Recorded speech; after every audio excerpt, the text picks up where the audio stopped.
Hello guys and gals, and welcome. So today I have a special episode for you. This is the day that I rank the sets for Diablo 2 Resurrected. Now this is not ranking the sets for Diablo 2 Classic or Diablo 2 Lord of Destruction. This is since 2.43, which a lot of changes happened in 2.4, and we got some pretty good changes in 2.43.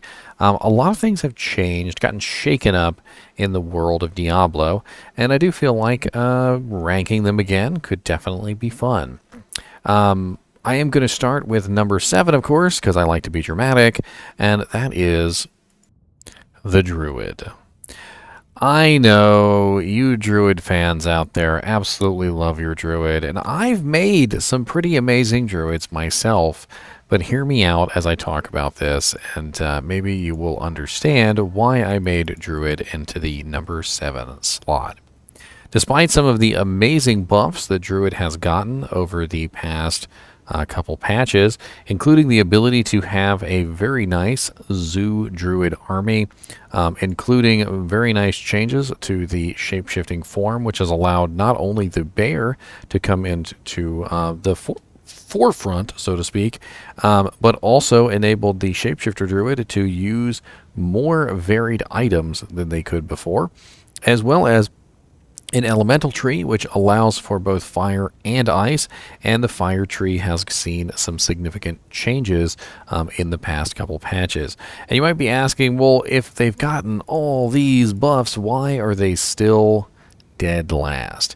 Well, the answer to the question is because I've always felt that the Druid is kind of like a jack-of-all-trades kind of character.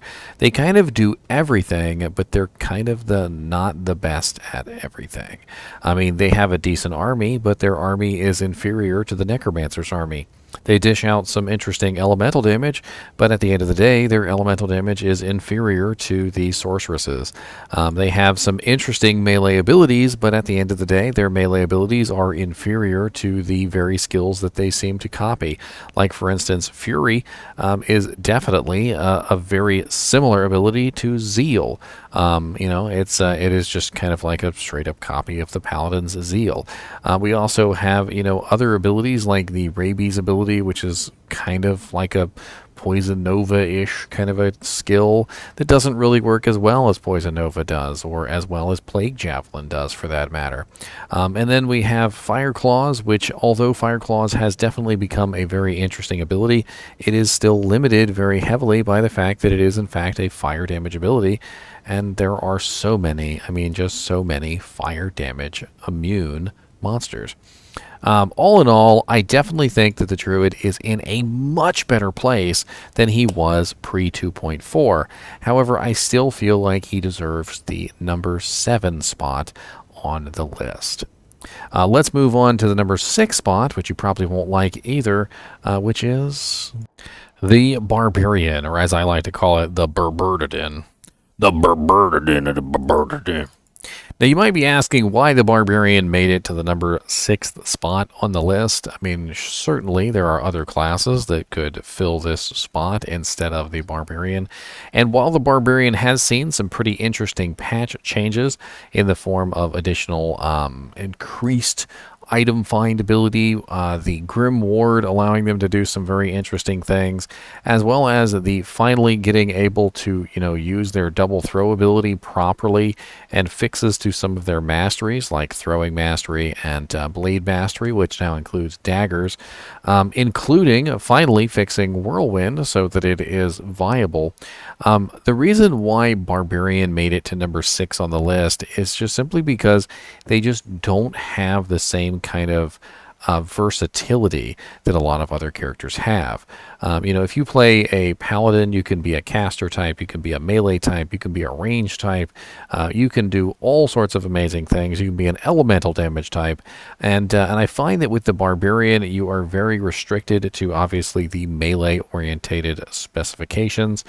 There are very few builds, and by very few I mean like one build that allows you to be a sort of a caster type, which is the Warcry ability, and the Warcry ability is physical damage. So you are again tied to the same kind of damage type that you would have with other abilities. There are also a lot of issues, I feel like, with Barbarian skills, specifically things like Bash, Stun, Concentrate, Berserk, including Leap Attack, which they're very single target abilities. Even though Leap Attack has recently obtained a sort of an AoE effect, it's not quite enough damage to really be worth talking about. And in general, you will find that the Barbarian tends to be a very single target kind of character, whereas a lot of other characters out there can attack multiple targets, adjacent targets, can use AoE abilities that can dish out massive amounts of damage. And I feel like the Barbarian just in general gets left behind in terms of AoE massive damage potential. I would really like them to add maybe some sort of like, I don't know, kind of like splash damage on some of these abilities. It could be interesting. Maybe something like Bash, you know, it's a really hard smash. Maybe they could add something on it to make it more than just a single target attack. And don't get me wrong, I think a single target damage attack can do some amazing hits. But I've played single target characters. I've played Vengeance Paladins. I've played all sorts of characters. And no matter how hard you hit, at the end of the day, you're still just bonking every target one at a time. And it takes a very long time to kill targets when you bonk them one at a time.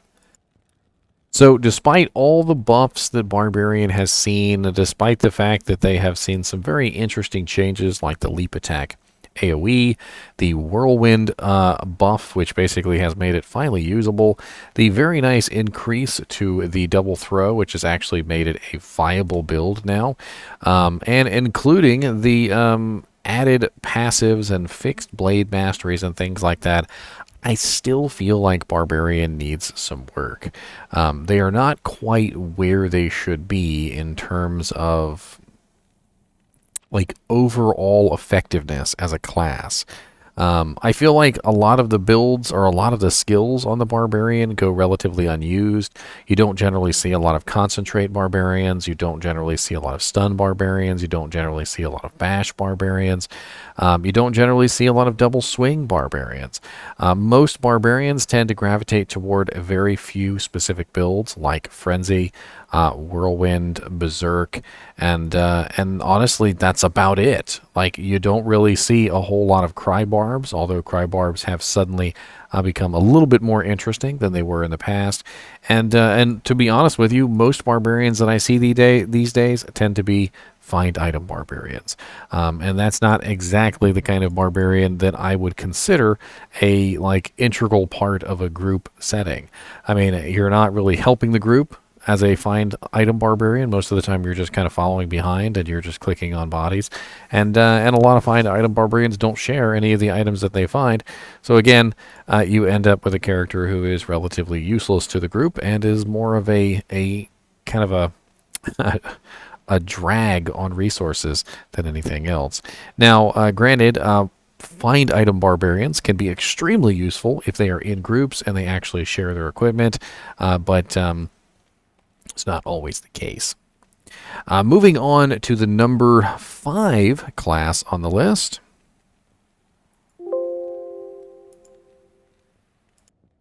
The Assassin. So you might be asking why the Assassin managed to rank so high, especially above the Barbarian and the Druid. But the answer to that question lies in the versatility of the Assassin versus the other two. The Assassin has some very interesting endgame builds, usually that revolve around things like her kicks, the traps like Death Sentry, Lightning Sentry, and so forth.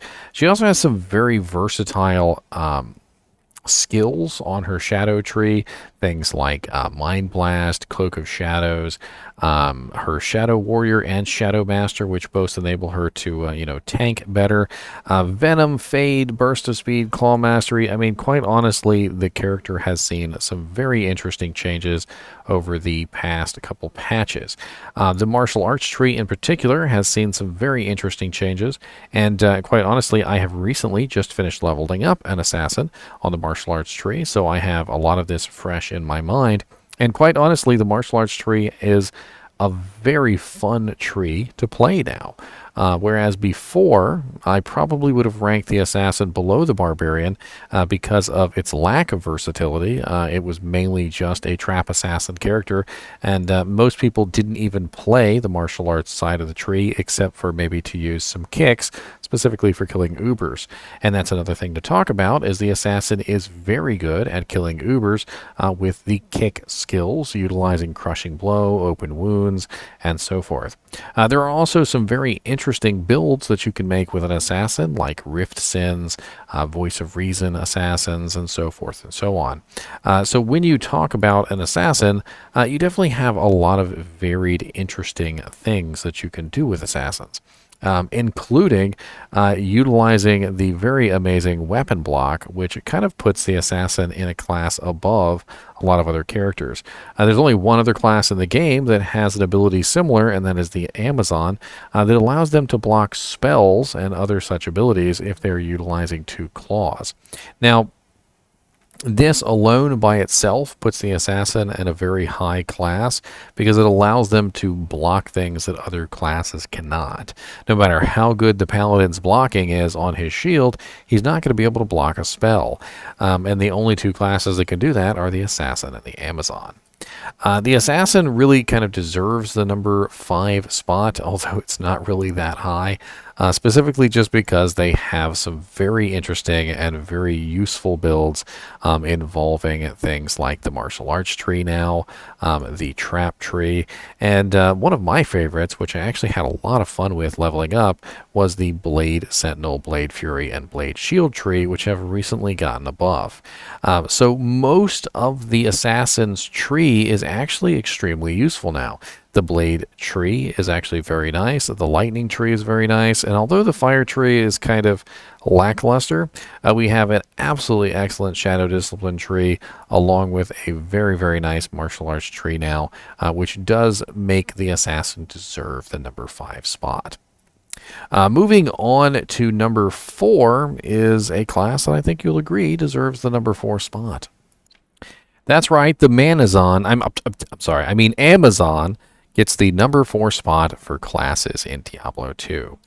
The reason why the Amazon contains, or rather obtains, the number 4 spot is that she has just so many good builds. Recently, I just did a video where I theory crafted a Plagues Amazon, and she was able to do players 8 like it was absolutely nobody's business. I find that the Amazon just has so many versatile builds now that there's hardly anything left on her tree that's not worth using.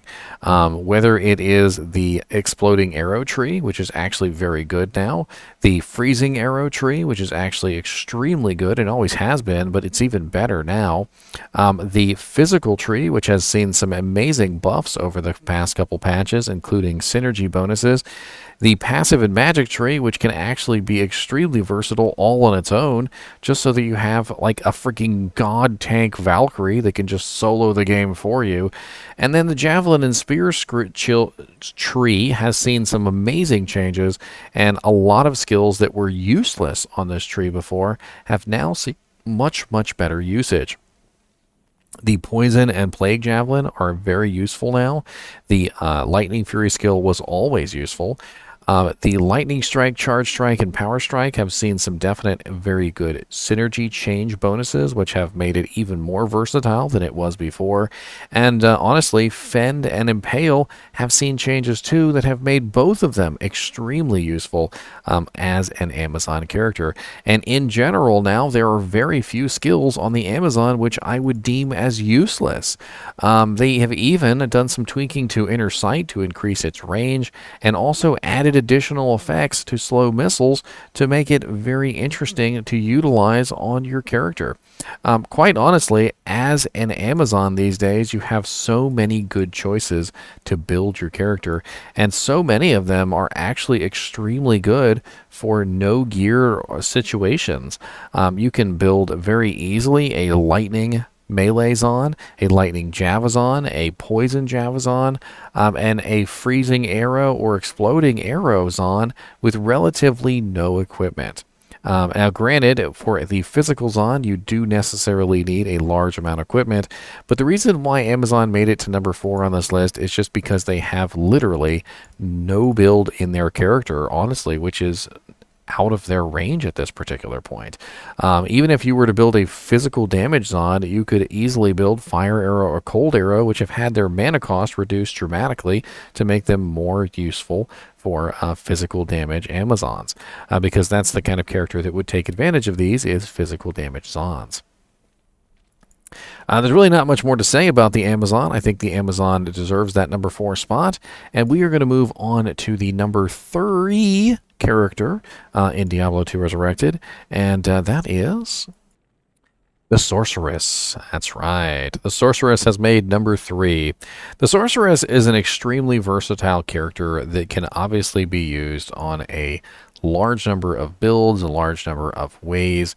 She can definitely have some very interesting combinations like fire and ice, fire and lightning, lightning and ice, lightning and fire. I mean, really, there's no limit to the combination of builds that you can make with a Sorceress.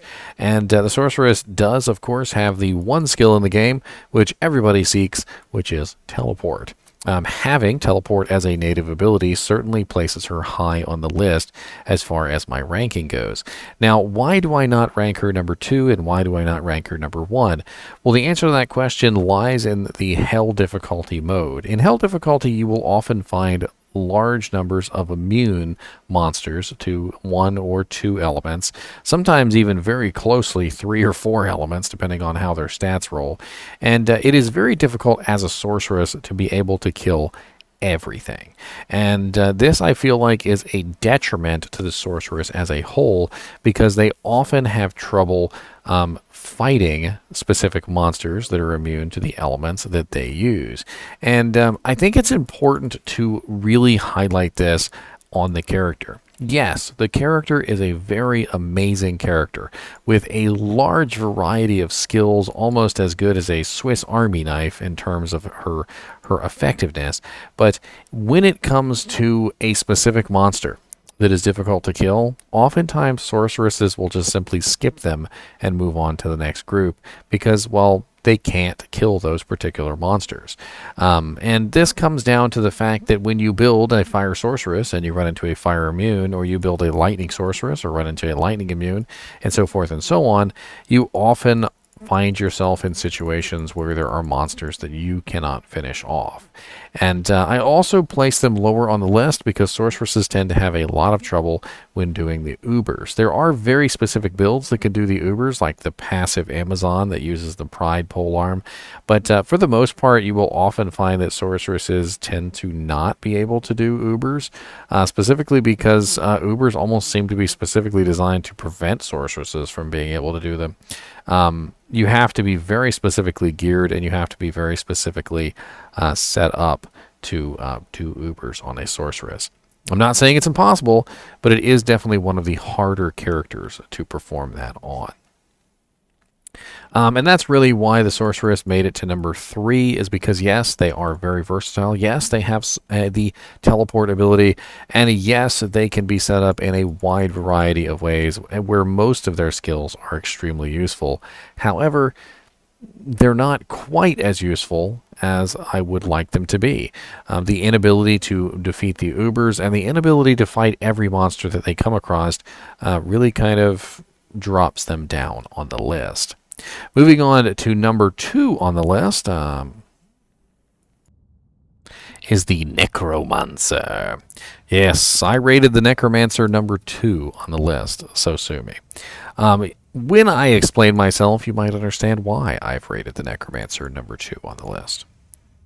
So, one of the things that really impresses me about a character is the character's ability to kill or fight anything. Okay? Doesn't matter what it is. You could be fighting the god monster of all bejesus and back that was summoned forth by Beelzebub himself, that's immune to most elements and has a trillion life.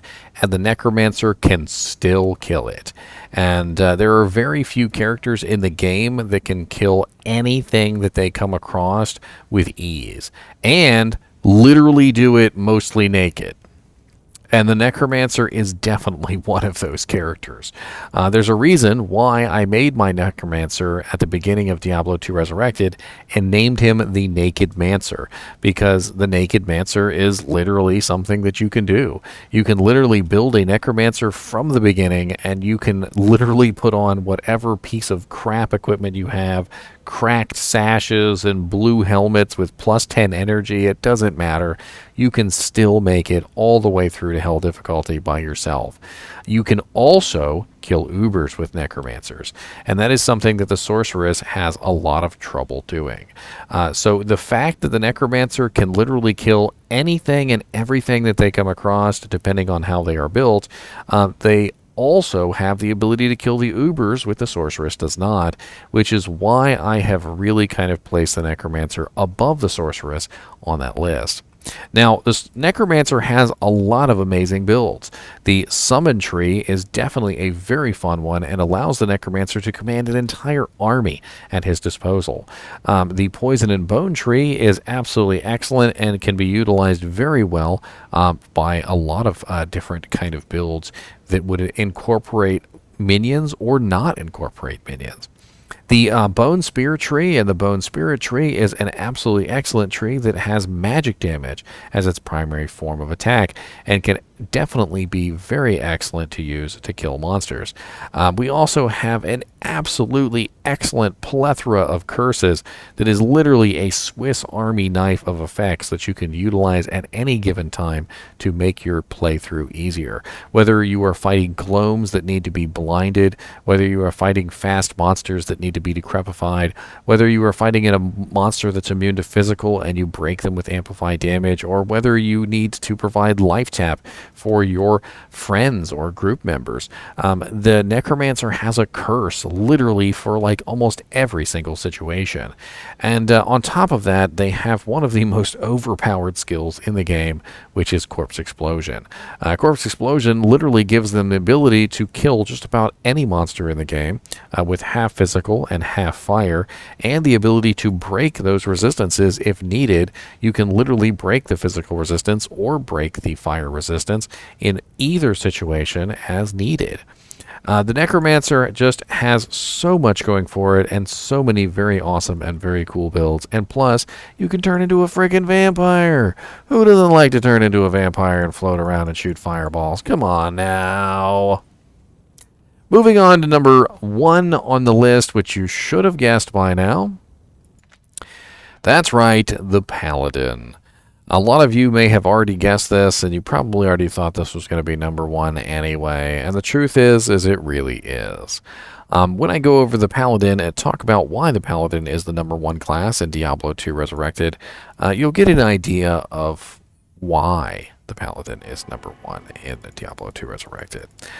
So let's go over this class piece by piece, and we're really going to talk about this together, and we're going to get a good idea of why exactly this class is number 1. First off, we have to cover the ridiculous versatility of the class. Much like the Paladin, or sorry, the Necromancer, the Paladin has a plethora of auras to utilize to make his character in any specific aspect better. Whether he wants to make his character have massive amounts of regeneration, whether he wants to cure poisons, whether he wants to provide massive amounts of meditation, a mana regeneration to his group, whether he wants to make people run faster or give them more resistances or suck up corpses or give more damage or make people attack faster or increase his hammer damage or apply a huge freezing effect to everything nearby or shock everything or literally reduce the resistances of everything within range by 150% requirements on their resistances. So literally they're just like stripped down to the bare bones on protectiveness. The character has so many good auras that allow him to custom tailor his character specifically to what he needs. Whether he is trying to increase his elemental damage or increase his physical damage, whatever it may be, he can also apply these effects to the group as the whole, just as the Necromancer can, except he has even more options than the Necromancer does. Where the Necromancer has only one tree of curses, the Paladin has literally 2 full trees of auras that can be utilized specifically for customizing either his effects, his mercenaries' effects, or his group's effects, and increase everyone's potential massively. And then the Paladin has some very amazing combat skills that can vary as wide as a melee skill that only hits a single target but does massive damage, like Vengeance, or a melee skill that attacks really, really fast and allows you to apply effects very quickly, or being able to convert monsters to allow them to fight to your side, which, while it may not seem like that useful, can certainly come to save your life in a pinch. If you're in trouble, you throw off a couple conversions, and all of a sudden now you're surrounded by allies instead of completely by enemies. On top of that, the Paladin also has 3 casting abilities. Holy Bolt, which has been beefed up really tremendously lately. Fist of the Heavens, which goes along with Holy Bolt, and also provides its own Holy Bolts, and has seen very good use in the past couple patches. And then we also have Blessed Hammer, which is a favorite of a lot of people, and not really my favorite, to be honest with you, because I just never really liked playing the most overpowered class in the game, and Blessed Hammer definitely seems to be that. On top of that, they are also in possession of one of the very few guaranteed hit abilities in the game, known as Smite, which allow them to take on Ubers and all sorts of manner of creatures utilizing this guaranteed hit ability. Paladins are among the easiest classes to kill the Ubers with, and can honestly kill just about anything in the game. Much like the Necromancer, who literally has basically nothing that they can't kill, the Paladin can also essentially kill everything that they come across. They also have a very amazing ability called Holy Shield, which allows them to increase their defenses manyfold just by simply casting the ability. And of course, it looks cool too. Now, when it comes to the Paladin's versatility, they definitely have the most versatility of any class in the game. Being able to build specifically toward any goal, and literally being able to have multiple effective ways of dealing with a monster, even when they are specifically equipped toward a very niche goal. Even if you are something like a Holy Bolt, Fist of the Heavens Paladin, you can usually still use Smite and Holy Shield. You can still use Zeal. You can build your character in a multitude of ways and make them extremely effective. And I'm not rating them as number 1 because of their ability as a Hammerdin, although that is amazing. I'm rating them number 1 because they just have so many fun ways of being built as characters. Whether you want to build a Holy Fire, Holy Freeze, or Holy Shock Paladin, whether you want to build a Fanaticism Paladin who uses Zeal, whether you want to build a Conviction Paladin or a Vengeance Paladin, or a Holy Bolt, Holy Fist of the Heavens Paladin. Whatever it is that you want to build, there are just so many fun options, and I've actually created some crazy ones myself, like Badgerine of the Starmen, and my Sherman Tank, which was literally a character that was so tanky that he just kind of stood there and laughed as anyone tried to kill him. These are the very fun things that you can do with the Paladin, and I definitely think that the Paladin is probably one of the classes in the game that probably needs the least attention, just simply because there's just so many good options for the Paladin in general. In fact, I think my list pretty much shows which characters need the most attention, and I do believe it's literally in the same order, or rather the opposite order of the list. So the Druid, the Barbarian, and the Assassin still need some attention, I feel like. The assassin still has the fire trap tree that could use some work. The barbarian really needs some work on his skills to make them more useful. The barbarian shouldn't have an entire combat skill tree where most of the combat skills are unused. As for the druid, I feel like the druid really needs something to kind of make them stand out from the other classes. As it is right now, the druid is just kind of like the lesser version of everything that they try to emulate. And I'm not necessarily saying that the druid is a bad character, but just simply that it seems as though the druid is just like kind of like a copycat character, where like the summon druid is really just kind of an inferior version of the necromancer. The melee druid is really just kind of an inferior version of the barbarian or the paladin. The elemental druid is really kind of just an inferior version of the sorceress, and so forth and so on. And although the druid can do very well, I feel like they definitely need something that makes them stand out among the other classes instead of just being, one of the blades of grass just waving back and forth in a lawn.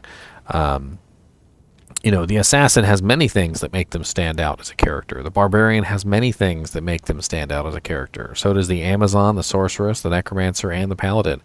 The druid could definitely have some things that could make it stand out as a character, but it just doesn't. Anyway, as always, I do appreciate you guys and gals watching my videos on at the myriad of topics that I come up with. And as always, keep watching.